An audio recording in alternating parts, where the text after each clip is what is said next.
Sanskaram University, where cutting-edge technology meets the promise of world-class education. Sanskaram University, education with values. Nepal ने भारत के operation सिंदूर पर प्रतिक्रिया जाहिर की है। नेपाल ने कहा है कि आतंकवाद के खिलाफ लड़ाई में हम सभी के साथ हैं और नेपाल ने भारत का समर्थन किया। नेपाल के विदेश मंत्रालय ने एक विज्ञप्ति जारी की और कहा कि आतंकवाद के खिलाफ लड़ाई में हम सभी के साथ हैं। अपने सैद्धांतिक रूप के अनुरूप नेपाल किसी भी विरोधी ताकत को अपने पड़ोसी देशों के खिलाफ अपनी धरती का इस्तेमाल करने की अनुमति नहीं देगा। ऑपरेशन सिंदूर पर आगे प्रतिक्रिया व्यक्त करते हुए नेपाल ने कहा कि नेपाल सरकार 22 अप्रैल 2025 को भारत के पहलगाम में निर्दोष पर्यटकों पर हुए आतंकवादी हमले के बाद भारत और पाकिस्तान के बीच बढ़ते तनाव को लेकर बहुत चिंतित है, जिसमें एक नेपाली नागरिक ने भी अपनी कीमत की जान गंवाई है।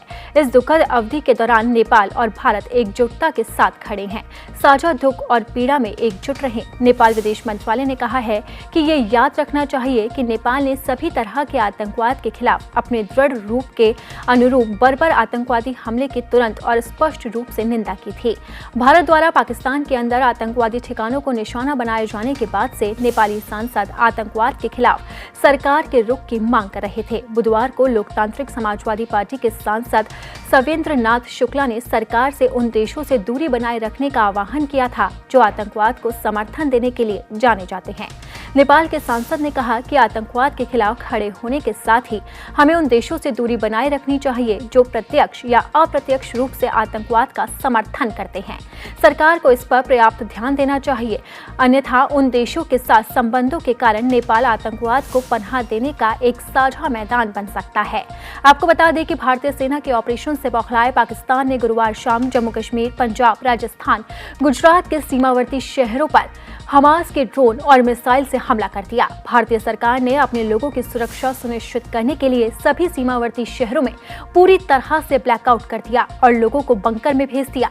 दूसरी भारतीय डिफेंस सिस्टम ने पाकिस्तान के हमले को नाकाम किया। उसके बाद पाकिस्तान के 9 शहरों में जबरदस्त हमला किया गया। नौसेना ने कराची बंदरगाह पर अटैक किया। भारत और पाकिस्तान के बीच बढ़ते तनाव को कम करने और संयम बरतने अमेरिका, चीन और संयुक्त राष्ट्र महासभा ने दोनों देशों से अपील की। चीनी विदेश मंत्रालय के प्रवक्ता ने कहा है कि बीजिंग वर्तमान घटनाक्रम को लेकर चिंतित है। उन्होंने कहा कि हम दोनों पक्षों से शांति और स्थिरता के व्यापक हित में कार्य करने और अंतर्राष्ट्रीय कानून का पालन करने, संयम बरतने और ऐसे कदम उठाने से बचने का आग्रह करते हैं जो स्थिति को और जटिल बना सकते हैं। हम अंतर्राष्ट्रीय समुदाय के साथ मिलकर वर्तमान तनाव को कम करने में रचनात्मक भूमिका निभाने के लिए पूरी तरह से तैयार है।